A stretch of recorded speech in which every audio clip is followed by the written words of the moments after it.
सलाम दोस्तों, खानूज़ी में आपको खानूज़ी के पहाड़ और मैदानी इलाकों में आपको इस तरह के खूबसूरत येलो कलर के फूल मिलेंगे जो बाहर के मौसम की निशानी है। खानूज़ी में अब बाहर का मौसम तकरीबन मुकम्मल तौर पर शुरू हो चुका है। बाहर के मौसम में हमारे होम टाउन खानूज़ी की मौसम इंतहाई खूबसूरत और शानदार हो जाती है।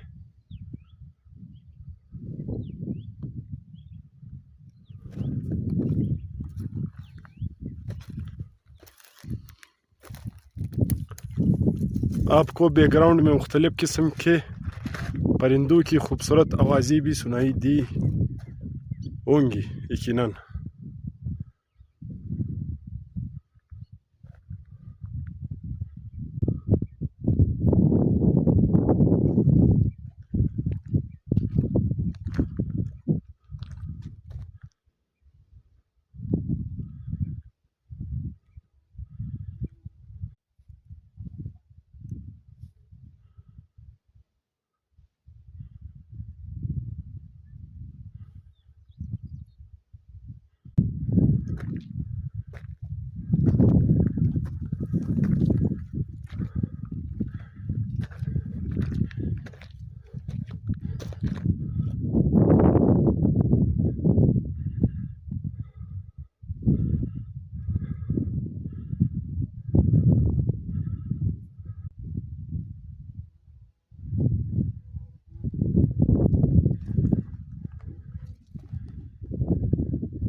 तो ये था खानूज़ी के बाहर का मौसम और उसके कुछ नज़ारे।